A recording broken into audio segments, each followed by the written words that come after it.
Today is a day of joy and celebration as we all have gathered to taste the experience to the utmost, to reach out to the maximum fun we can.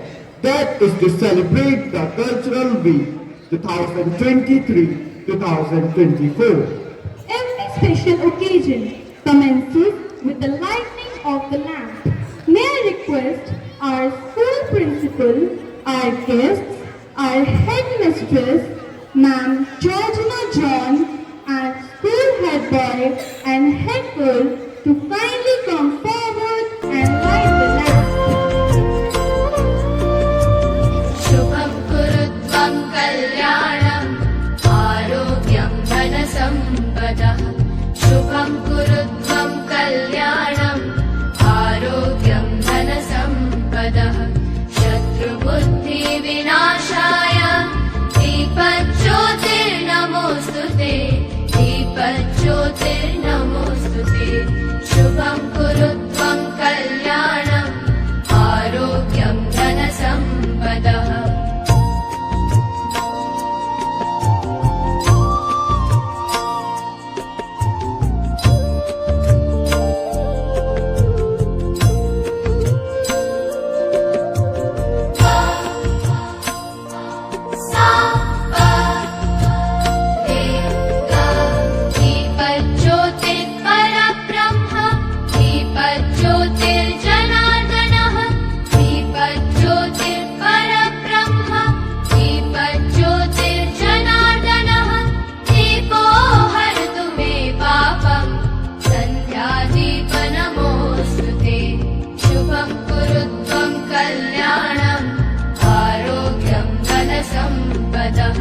शुभं कुरुत्वं कल्याणम् आरोग्यं धनसम्पदः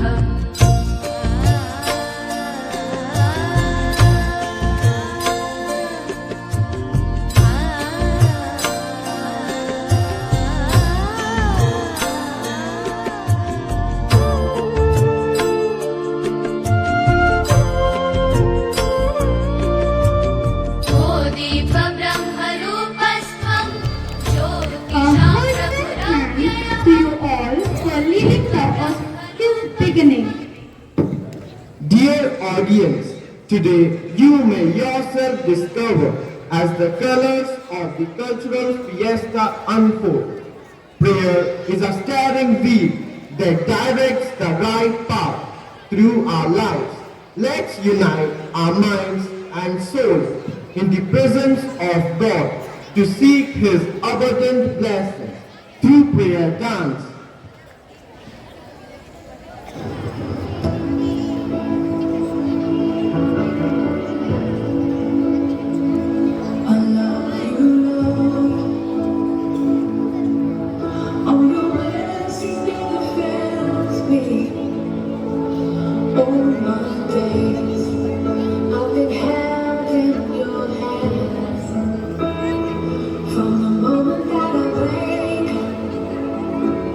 Till I lay my head, I will sing of the goodness of God.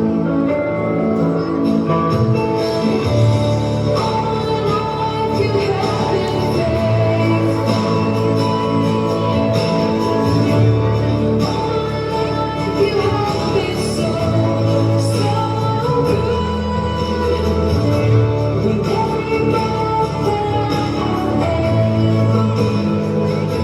I will sing of the goodness of God.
It was really a graceful dance.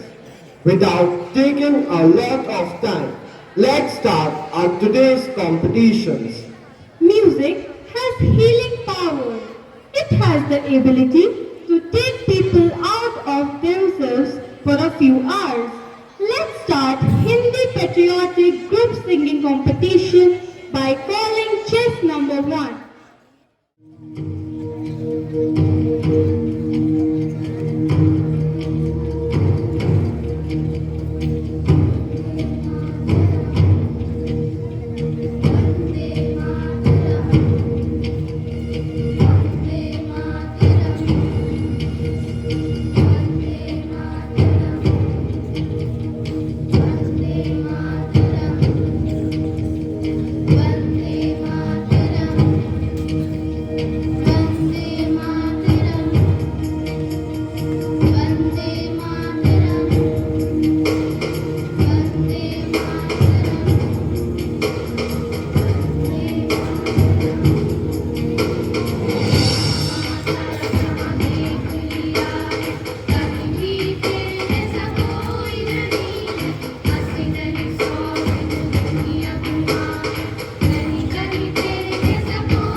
To show our deep devotion nation and attachment to our homeland.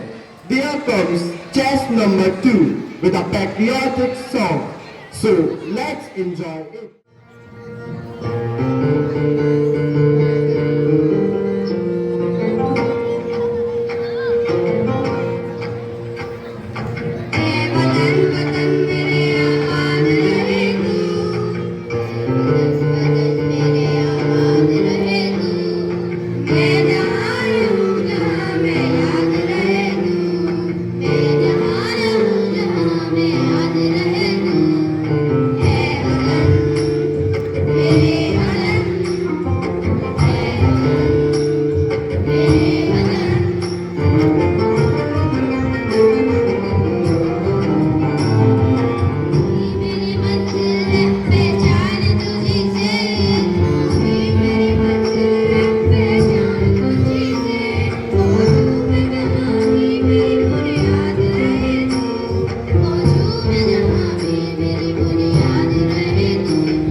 It was really good. Now, let's call chess number 3 for the performance.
kindly come upon the stage for the performance.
Was amazing. Now it's time to acknowledge the talent of our students. I would request Reverend Father Louis and Reverend Father Shibu to kindly come forward and give away the certificates to the throwball and English handwriting competition winners. Winners of throwball match. First position goes to Blue House. Captain Rohani Balla along with Ma'am Divya kindly come forward to receive the certificates.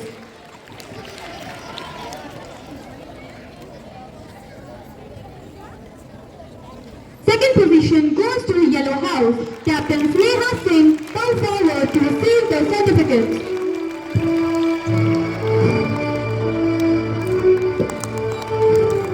Third position goes to Green House. Captain Kalika Wishes come forward to receive the certificate.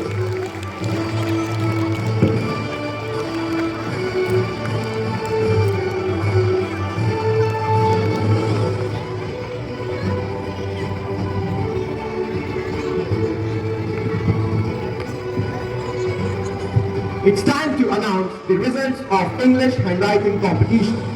Puneet Singh of class 3A secured first position. Yashvi Singh of class 3A secured second position. Alia Saifi of class 3A secured third position.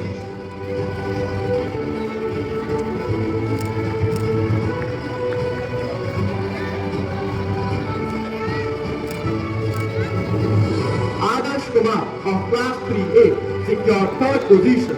Ayan Kushwa of class 3B secured secured first position. Varnika Gupta of class 3B secured second position.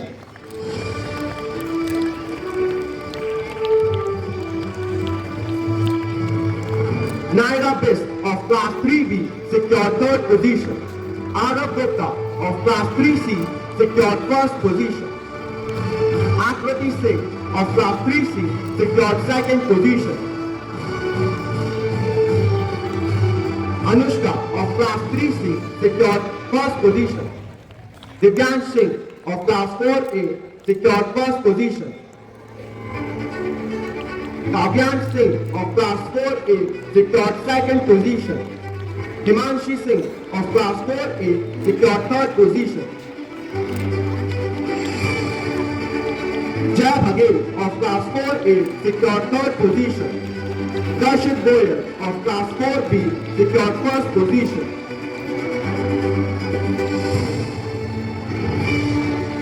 Siddhartha of class 4B secured second position. Pragya Kumari of class 4B secured second position. Judith Bardhan of class 4B secured third position. Devansh Bhadoria of class 4B secured third position. Priyank Rajput of class 4C secured first position. Vidit Singh of class 4C secured second position. Abhilekh Singhal of class 4C secured third position.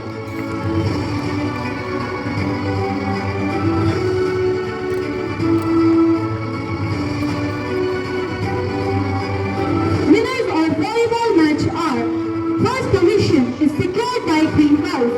Captain Ritesh Kumar along with Sir Ivan kindly come forward to receive the certificates.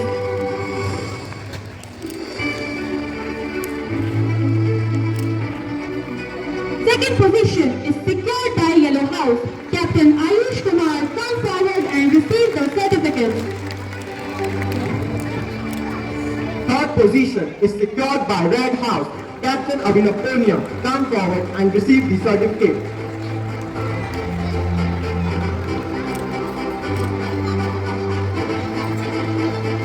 Congratulations to all the winners and thank you Father Louis for doing the honor. Thank you Sir Ivan and Ma'am Divya.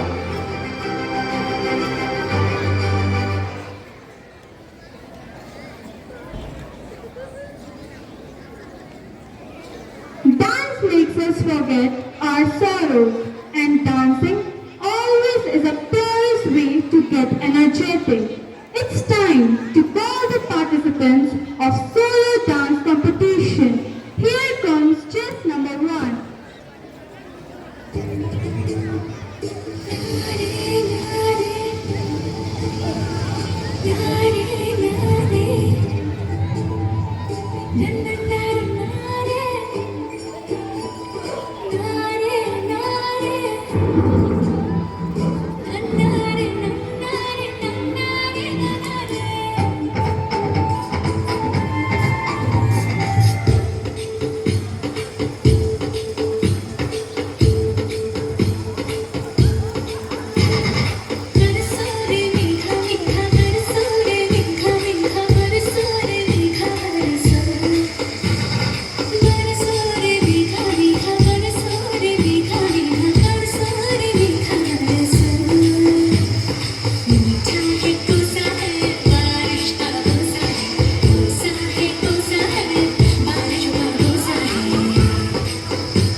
मेरे प्यार की धुन मेरे ढोल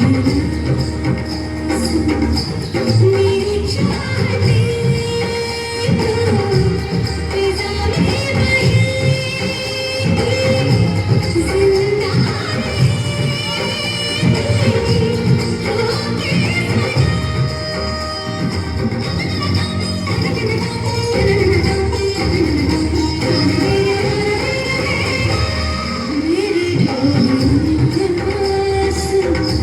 मेरे प्यार की मेरे ढोल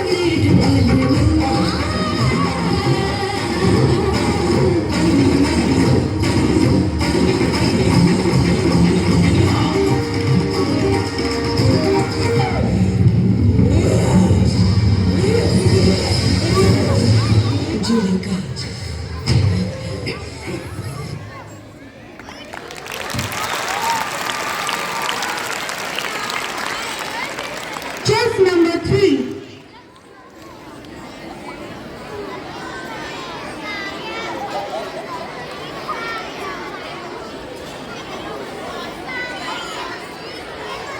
This is something special to all the Bauchis and all the Virginians.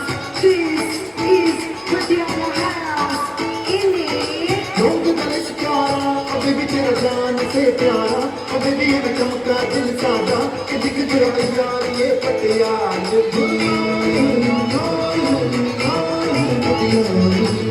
Patiala मैं दिल का के नाचूंगा नाचूंगा पटियाला ढोल बजा के कह दूंगा ये मेरी जुल्फे तेरी मेरे हाथों की ये लकीरें बुनती हैं रंग बलिष्ठारा कभी भी तेरा जान से प्यारा कभी भी ये चमका दिल सादा कि दिख जरा प्यार ये पटियाला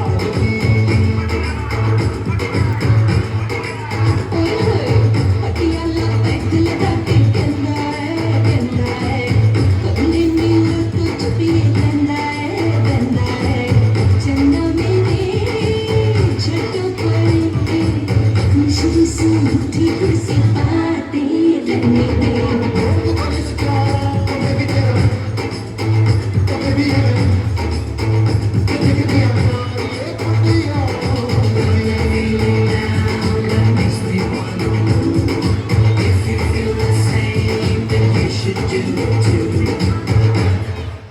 Chess number 4.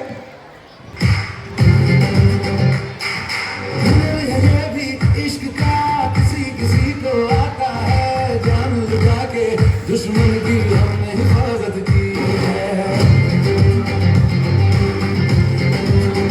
बात करते हैं हजारों बात तजुर्बा में यारों बात करते हैं हजारों बात तजुर्बा में यारों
Chess number 5.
Chess number 7.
Chess number 8.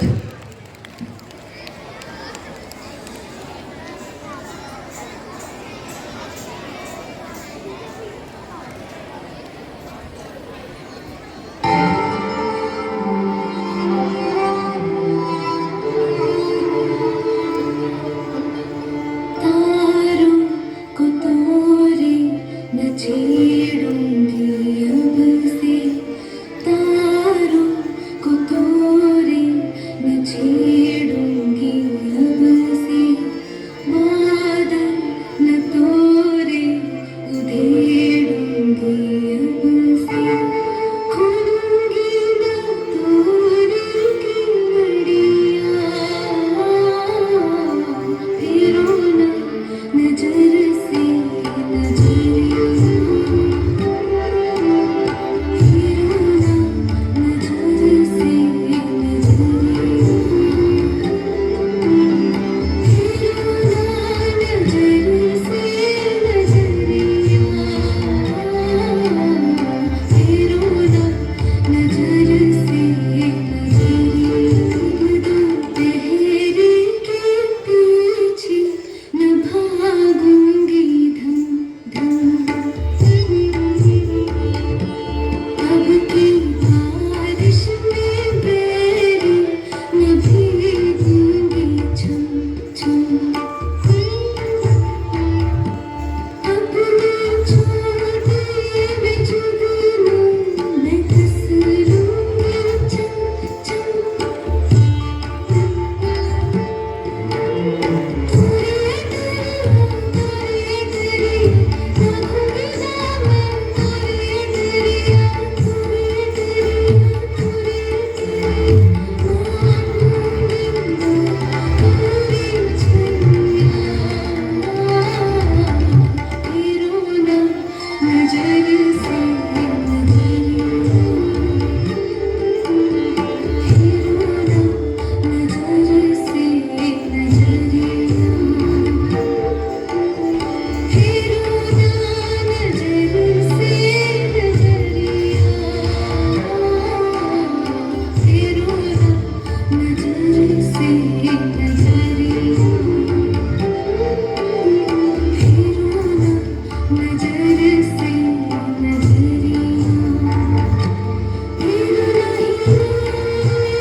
I am completely speechless. I don't have enough words to appreciate you. Well done. Stories create community that enable us to see through the eyes of other people and open us to the claims of others. With this, I would like to call upon chess number 1 on the stage. मैं chest number 1 आज आपको एक ऐसी घटना के बारे में बताने जा रही हूँ जो कि राजस्थान की एक भूतिया हवेली में हुआ था। यह हवेली राजा महाराजाओं के समय में बनाई गई थी, किंतु पिछले 18 वर्षों से यहाँ कोई नहीं आ पा रहा था। यहाँ जो भी रहा था उसकी मौत हो जाती थी। जब अजीत सिंह नामक एक लड़के को यह बात पता चली, तब उसने फैसला किया कि वो इस हवेली में जरूर जाएगा और इसके रहस्य का पता लगाएगा। फिर वो अपने दृढ़ निश्चय करके हवेली की ओर चल पड़ा। जैसे ही वो हवेली में आया, उसे एक अनजान व्यक्ति मिला। उसने पूछा, जी आप कौन? अजीत ने बोला, मैं अजीत। मैंने सुना है कि यहाँ एक भूतिया हवेली है और यहाँ कोई नहीं आता जाता है। मैं इसी रहस्य का पता लगाना चाहता हूँ। उस व्यक्ति ने कहा, हाँ आपने बिल्कुल सही सुना है, किंतु मेरी माने तो लौट जाइए, यहाँ बहुत खतरा है। अजीत ने कहा, मैं भूतों में बहुत दिलचस्पी रखता हूँ, आप चिंता ना करिए। ऐसा कहकर अजीत हवेली की ओर चल पड़ा।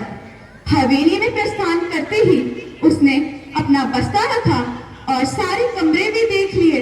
फिर वह स्थान रूम में आके बैठ गया। वहां बैठकर वह अपनी किताब पढ़ने लगा। फिर एकदम से सारी लाइट चालू बंद होने लगी। अजीत ने इस पर ध्यान नहीं दिया और वह दूसरे कक्ष में जाकर बैठ गया। वहां बैठकर एकदम से टेबल ऊपर चढ़ा और गोल गोल घूमने लगा। अजीत डर गया और साइड में खड़ा हो गया। टेबल उसकी जगह पर आकर गिरी। वह एकदम से बोला, कौन हो तुम और क्यों मारना चाहते हो मुझे? फिर एक परछाई की आवाज आई, तुम्हारी भूल की वजह से। अजीत ने कहा, भूल? मैंने कौन सी भूल की है? आत्मा ने बोला, इस हवेली में आने की भूल। अजीत ने इतने में अपनी पॉकेट से व्हाइट पाउडर निकालकर उस आत्मा पर छिड़क दिया। वह आत्मा ज्वाला से जलने लगी और पूरी तरीके से भस्म हो गई। अजीत अपना बस्ता उठाकर ऐसे भागा कि जैसे उसकी कोई ट्रेन छूट गई हो। धन्यवाद। मेरा चेस्ट नंबर है 2 और मेरी कहानी का शीर्षक है जीवन की कीमत। एक बार एक बेटा अपने पापा से पूछता है कि पापा, मेरी जीवन की कीमत क्या है? तब उसके पापा उससे कहते हैं, अगर तुम्हें अपने जीवन की कीमत जाननी है तो ये पत्थर लो और इस पत्थर को लेकर बाजार में जाओ और बाजार जाकर इस पत्थर की कीमत और तुमसे इस पत्थर की कीमत पूछे तो केवल अपनी 2 देना, उनसे कुछ मत कहना।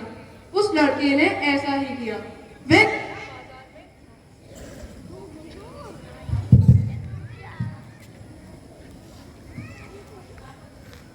सुप्रभात आप सभी को। मेरा चेस्ट नंबर है 2 और मेरी कहानी का शीर्षक है जीवन की कीमत। एक बार एक बेटा अपने पापा से पूछता है कि पापा, मेरे जीवन की कीमत क्या है? तब उसके पापा कहते हैं, अगर तुम्हें अपने जीवन की कीमत पता करनी है तो एक काम करो, ये पत्थर लो और बाजार में जाकर इसकी कीमत पता करो और कोई अगर तुमसे इस पत्थर की कीमत पूछे तो केवल अपनी 2 उंगलियां उठा देना, उनसे कुछ मत कहना। उस लड़के ने ऐसा ही किया। वह बाजार जाता है और थोड़ी देर वहीं बैठता है। कुछ समय बाद उससे एक बूढ़ी औरत पूछती है कि बेटा, इस पत्थर की कीमत क्या है? वह लड़का अपनी 2 उंगलियां दिखा देता है। 2 उंगलियों से वो औरत समझती है 200 रुपए। वह औरत कहती है, 200 रुपए, ठीक है, मैं तुमसे ये पत्थर लेने के लिए तैयार हूँ। वह लड़का फिर वहां से एक म्यूजियम जाता है। म्यूजियम में उसे एक आदमी मिलता है। आदमी उससे कहता है, बेटा, इस पत्थर की कितने रुपए हैं? क्या है कीमत इसकी? वह लड़का फिर से अपनी 2 उंगलियां दिखा देता है। वह 2 उंगलियों से आदमी समझता है 20,000 रुपए। वह आदमी कहता है, 20,000 रुपए, ठीक है, मैं तुमसे पत्थर लेने के लिए तैयार हूँ। फिर वह बच्चा एक कीमती पत्थरों की दुकान में जाता है। कीमती पत्थरों की दुकान पर एक दादाजी, वो जो कि बहुत बूढ़े थे, वह एक काउंटर के पीछे थे। जब उन्होंने वो पत्थर देखा, वो बिल्कुल पूरी तरह से चौंक गए। उन्होंने कहा, ये पत्थर ढूंढने में मैंने अपनी पूरी जिंदगी निकाल दी, और ये पत्थर तुम्हारे पास है। कहाँ से आया तुम्हारे पास ये पत्थर, और क्या है कीमत इसकी? उस लड़के ने अपनी फिर से 2 उंगलियां दिखा दी। दादाजी ने कहा, 20 लाख रुपए। ठीक है, मैं तुमसे पत्थर लेने तैयार हूँ, कृपया करके मुझे पत्थर दे दो। 20 लाख रुपए, वो भी एक पत्थर के बदले। वह लड़का पूरी तरीके से चौंक जाता है और ये सारी बात अपने पापा को जाके बताता है। तब उसके पापा उससे कहते हैं, क्या अब तुम्हें समझ आई अपने जीवन की कीमत? तुम्हारे जीवन की कीमत तब तय होगी जब तुम खुद को कहीं रखोगे। अगर तुम खुद को बाजार में रखोगे तो तुम्हारी जीवन की कीमत आएगी मात्र 200 रुपए। और लेकिन अब ये तुम्हारे ऊपर है, तुम खुद को कहाँ रखो। ये आपके ऊपर है कि आपको 200 रुपए का पत्थर बनना है या फिर 20 लाख रुपए का पत्थर बनना है। धन्यवाद। हाँ, सभी पक्षी अपने अपने घोंसलों में लौट रहे थे। तभी कस्बे की चारों औरतें नल पर पानी भरने आईं और अपनी अपनी बाल्टी भरकर पटियाने लगी। इस पर पहली औरत बोली, अरे मेरा बेटा तो मेरे बहुत मधुर गाता है, उसकी आवाज सुनकर सब मुग्ध हो जाते हैं। इस पर दूसरी औरत बोली, मेरा बेटा इतना बलवान है कि सब उसको इस युग का भीम कहते हैं। तीसरी औरत कहाँ चुप रहती, वह बोली, मेरा बेटा जो एक बात पढ़ लेता है वह उसको कंठस्थ हो जाता है। लेकिन ये सब बात सुनकर चौथी औरत कुछ नहीं बोली। तो इस पर दूसरी बोली, अरे बहन, आपका भी तो एक पुत्र है ना, आप उसके बारे में कुछ नहीं बोलना चाहती। इस पर चौथी औरत बोली, मैं उसके बारे में क्या ही कहूँ, ना तो वो बलवान है ना ही मधुर गाता है। ये सब बात सुनकर सारी औरतें अपने कस्बे की ओर चली गईं। तभी वहां से एक लड़का गुजरा, वह बहुत मधुर गा रहा था।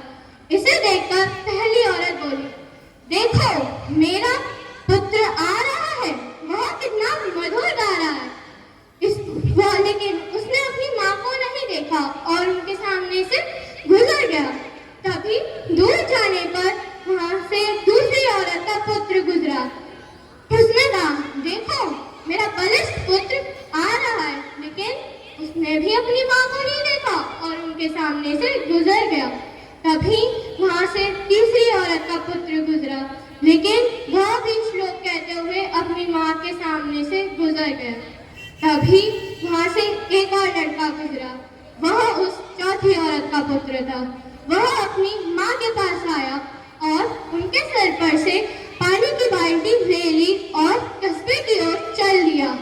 तभी वहां सारी खड़ी औरतें उसको लगा, वहां पे सारी खड़ी औरतें को मानो सांप सूंघ गया हो। तभी वहां बैठी एक वृद्ध महिला बोली, देखो इसको कहते हैं सच्चा हीरा। सबसे पहला और सबसे बड़ा ज्ञान होता है जो हमें हमारे स्वयं माता पिता देते हैं, फिर भले ही वो शिक्षित हो या ना हो। Thank you. सुप्रभात। मेरी कहानी का शीर्षक है रमेश की उत्तर देने वाली जादुई कलम। एक बार की बात है, एक गांव में रमेश नाम का लड़का रहता था। वह एक मधुविक्री परिवार से था। उसके पिताजी एक छोटे व्यापारी थे। एक दिन रमेश को लिखने का बहुत शौक था।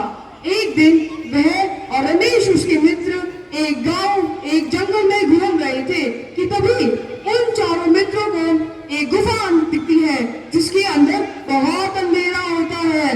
रमेश अपने दोस्तों से कहता है, अगर तुम चारों में से किसी में भी हिम्मत हो तो इस गुफा के अंदर जाकर दिखाओ। रमेश के चारों मित्र अंदर जाने से साफ साफ इनकार कर देते हैं, लेकिन रमेश को उस गुफा के अंदर जाने का बहुत मन कर रहा था। अगले ही दिन रमेश उसी गुफा के अंदर जाने की सोच रहा था। तभी उसके दिमाग में ख्याल आया, अगर मैं बहुत सारा खजाना मिला तो मैं तो फिर माला माल ही हो जाऊंगा। रमेश उस गुफा के अंदर जाने की तैयारी करने लगा। जैसे तैसे हिम्मत करके रमेश उस गुफा के अंदर गया और थोड़ी गुफा के अंदर जाने के बाद उसे एक सांप और एक खरगोश दिखा। वह सांप उस खरगोश का शिकार कर रहा था। रमेश ने पास में पड़े डंडा उठाया और उस डंडे से उस सांप को भगाया। फिर उसे एक भारी सुर में आवाज आई कि पुत्र, तुम इस गुफा के अंदर क्या कर रहे हो?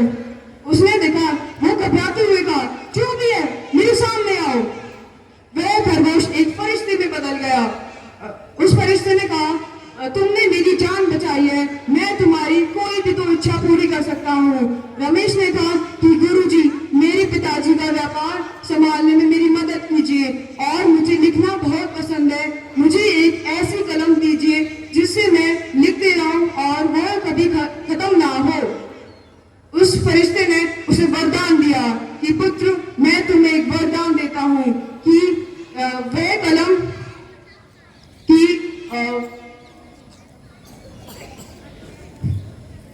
मैं तुम्हें वरदान देता हूँ कि तुम्हारे पिताजी का व्यापार पहले से अच्छा चलेगा और तुम्हें मैं ऐसी कलम देता हूँ कि जिसके प्रश्न तुम एक कागज में लिखोगे तो उसका उत्तर अपने आप आ जाएगा। उस फरिश्ते ने कहा, अगर तुम इस कलम का कोई भी गलत इस्तेमाल करते हो तो यह कलम हमेशा के लिए गायब हो जाएगी। उस रमेश ने प्रकाश से वादा किया, नहीं गुरुजी, मैं इस कलम का कभी गलत इस्तेमाल नहीं करूंगा। उस दिन से रमेश के पिताजी का व्यापार अच्छा चलने लगा और रमेश का वह कलम अच्छा साथी बन गया था। इस कहानी से हमें यह सीख मिलती है कि हमें अपनी कल्पना को निखारने के लिए चाहिए और मेहनत करते रहनी चाहिए। धन्यवाद। सुप्रभात। मेरी चेस संख्या 5 है और मैं आप सभी के सामने अपनी कहानी प्रस्तुत करने जा रहा हूँ, जिसका शीर्षक है मेहनती लड़का। एक बार की बात है, नंदीवन नामक गांव में मोहन नाम का लड़का अपने माता पिता के साथ बहुत खुशी से रहता था। वह लड़का कक्षा का सर्वश्रेष्ठ छात्र था। उस लड़के के पिता सेना में काम करते थे तो उनकी आर्थिक स्थिति भी अच्छी ही थी, पर ये खुशी सिर्फ कुछ ही दिनों की थी। उस समय थोड़े दिन बाद उसे पिताजी को सेना में जाना था। सीमा पर घोर युद्ध छिड़ा हुआ था। लड़ते समय उसके पिताजी को गोली लग गई और वह घायल हो गए। चिकित्सकों ने उन्हें बचाने का बहुत प्रयास किया, पर वह बच ना पाए। थोड़े ही दिन बाद जब ये संदेश माँ को मिला तो माँ दिन रात रोती रही और वह भी बीमार पड़ गई। चिकित्सकों ने सलाह दी कि इन्हें दवा और आराम की जरूरत है। अब मोहन को समझ आ गया कि पूरे घर की जिम्मेदारी उसके सिर आ पड़ी है। मोहन एक दिन मेले में गया ताकि उसे कोई काम मिल जाए, पर वहाँ भी उसे कोई काम न मिला। कुछ समय बाद मोहन एक कोने में उदास खड़ा ही था। तभी एक आदमी आया और उसने बोला, क्या हुआ लड़के, इतने उदास क्यों हो? देखो आगे कितने सारे लोग निशाना लगाने का प्रयास कर रहे हैं। देखते हैं तुम कितने निशाने लगा पाते हो। उस आदमी ने सोचा, इस लड़के का 1 या 2 टिकट से काम नहीं हो पाएगा, तो उस आदमी ने उस बच्चे के लिए 10 टिकट खरीद लिए। उस लड़के ने 10 के 10 निशाने लगा डाले और उसके पास 10 खिलौने आ गए। अगले ही दिन वह सोच में पड़ गया कि क्यों ना इन खिलौनों से कुछ किया जाए। उस लड़के ने उन खिलौनों से नाटक दिखाना शुरू किया। उसका नाटक बहुत प्रसिद्ध हो गया। दूर दूर से लोग उसका नाटक देखने आते थे। जब भी वह चुटकुला बोलता, लोग ठिठुर कर हंसते। ऐसे ही उसने कुछ पैसे कमाकर अपनी माँ को दवा देकर ठीक कर दिया। अब मोहन की माँ और वो दोनों मिलकर काम करने लग गए और वह एक खुशी परिवार बन गए और मोहन को बहुत मेहनत करके वजीफा भी मिल गया। तो दोस्तों, इस कहानी से हमें यह सीख मिलती है कि हमें हमेशा धैर्य रखना चाहिए और कभी भी प्रयास करना नहीं छोड़ना चाहिए। धन्यवाद। सुप्रभात। मेरी चेस संख्या 6 है। आज मेरी कहानी का शीर्षक है एकता में शक्ति। एक बार एक गांव में एक बाबा रहते थे। वे बहुत ही खुशहाल थे और सबसे जान के पूछते थे, और भाई तुम कैसे हो, और भाई तुम कैसे हो। गांव वाले भी उनसे बहुत परेशान रहते थे। एक दिन वो नहीं आए तो गांव वालों ने सोचा कि शायद उनकी तबीयत खराब होगी या फिर उनका आने का मन नहीं होगा। 2 दिन बीत गए, 3 दिन बीत गए, मगर बाबा नहीं आए। तब गांव वालों को चिंता हुई और वो उनके घर गए। जब वे उनके घर गए तो उन्होंने उनका दरवाजा खटखटाया, बाबा बाबा। तब बाबा ने आवाज की, चले जाओ यहाँ से, तुम मेरा कुछ नहीं कर सकते। तब गांव वालों ने कहा, बाबा आप हमें बताइए तो सही, हम आपकी मदद करेंगे। इस पे बाबा ने कहा, दूर जंगल में एक नागराज है, तुम उसके पास जाओ और 3 बार कहना, समय का पहिया चलता है, नागराजा आओ बचाओ। तो इस पर पहली वर्ग में पुरुष वर्ग गया। वह जंगल की तरफ गए, लेकिन जब जंगल में गए तो उन्होंने विभिन्न आवाजें सुनी, लेकिन सबसे ज्यादा उन्हें डर लगा जब उन्होंने उस नागराज की आवाज सुनी। तब सब डर के मारे वापस गांव चले गए। दूसरी बार महिला वर्ग आया, उनके साथ भी कुछ ऐसा ही हुआ। वे सब भी डर के वापस चले गए। मगर तीसरी बार जब बच्चे गए तो बच्चों ने एकता दिखाई। वे जंगल में गए, वह भी डरे, लेकिन उन्होंने साथ नहीं छोड़ा। उन सब ने एक दूसरे का हाथ पकड़ा और कहा कि हमें बाबा को बचाना होगा। बाबा हमारे लिए बहुत जरूरी है और हम बाबा से बहुत प्यार करते हैं। तो उन सब ने जाकर उस नागराज से एकता दिखाई और उस नागराज से वो 3 बार कहा, समय का पहिया चलता है, नागराजा आओ बचाओ। समय का पहिया चलता है, नागराजा आओ बचाओ। समय का पहिया चलता है, नागराजा आओ बचाओ। इतना सुनते ही नागराजा स्वयं उनके साथ चलने के लिए तैयार हो गए और वे जब गांव गए तो बाबा तो ठीक हो गए, लेकिन उस नागराज का क्या हुआ आज तक किसी को नहीं पता। आज तक किसी ने नहीं देखा। इस कहानी से बस हमें इतनी सीख मिलती है कि अगर हम एकता दिखाएं तो कुछ भी करना हमारे लिए असंभव नहीं है। हम हर चीज को संभव कर सकते हैं। धन्यवाद। सुप्रभात, मेरा चेस्ट नंबर 7 है।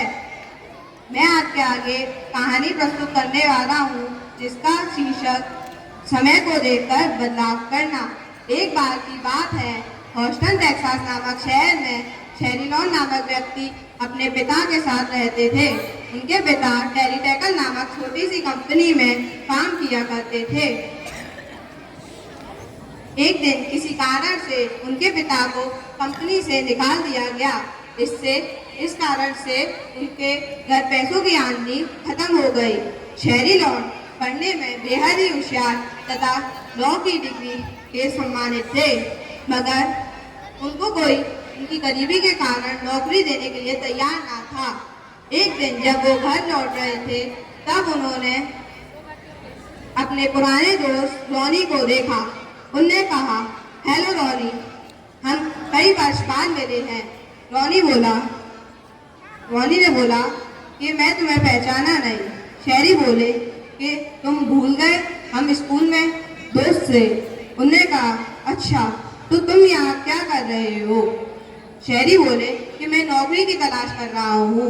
रॉनी ने बोला कि स्कूल में तो तुम बड़े होशियार थे, अब क्या हुआ?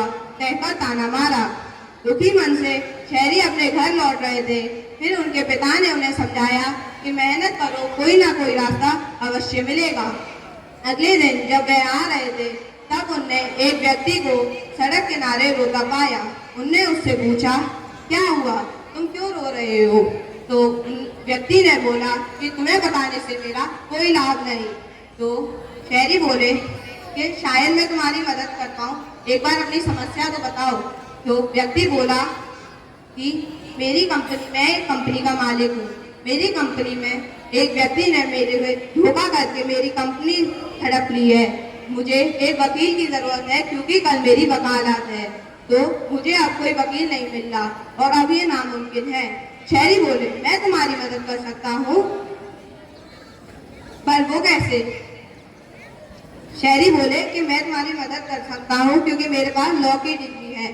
अगले ही दिन रात भर मेहनत कर शहरी ने पूरी जानकारी प्राप्त कर अगले दिन वकालत ने उसे केस जितवाया और उपहार में लेटिना ने उन्हें अपनी कंपनी का मैनेजर बनाया। यह सुन शहरी ने उन्हें धन्यवाद किया और कहा कि आपका ये मेरे ऊपर बहुत बड़ा उपकार है, धन्यवाद। इस कहानी से हम यह सीखते हैं कि हम अपनी काबिलियत और अच्छाई से कुछ भी प्राप्त कर सकते हैं। सुप्रभात, मेरी टेस्ट संख्या 8 है। शीर्षक वीरता की विजय। एक समय की बात है, एक राज्य में एक राजा राज करता था। उसके राज्य में बहुत खुशहाली थी, सब उसके राज्य से बहुत प्रसन्न थे। वह एक संपन्न राजा था। एक दिन वो अपनी पुत्री से बोला कि अब तुम विवाह योग्य हो गई हो। तो पुत्री बोली हाँ, जैसे आपकी आज्ञा। वह बोले कि कल तुम किसी भी राज्य में जाकर अपने लिए विवाह योग्य वर खोज सकती हो। अगले दिन राजकुमारी अपने रथ में सवार होकर अपने लिए विवाह योग्य वर खोजने के लिए चल दी। वह रथ में बैठी थी, तभी एक तेज हवा चलने लगी। साय साय घोड़े एकदम से रुक गए। अचानक उन्हें पता चला कि उन्हें को चारों तरफ से लुटेरों द्वारा घेर लिया गया है। वह घबरा गई और चिल्लाई बचाओ बचाओ बचाओ। तभी वहां से एक राजकुमार जा रहे थे। वह एकदम से भागे। उन्हें लगा कि कोई चिल्ला रहा है। उन्होंने देखा कि राजकुमारी चिल्ला रही है। उन्हें चारों तरफ से लुटेरों द्वारा घेर लिया गया है। तभी वह दौड़कर उनके पास पहुंचे और उन्होंने उन्हें बचा लिया।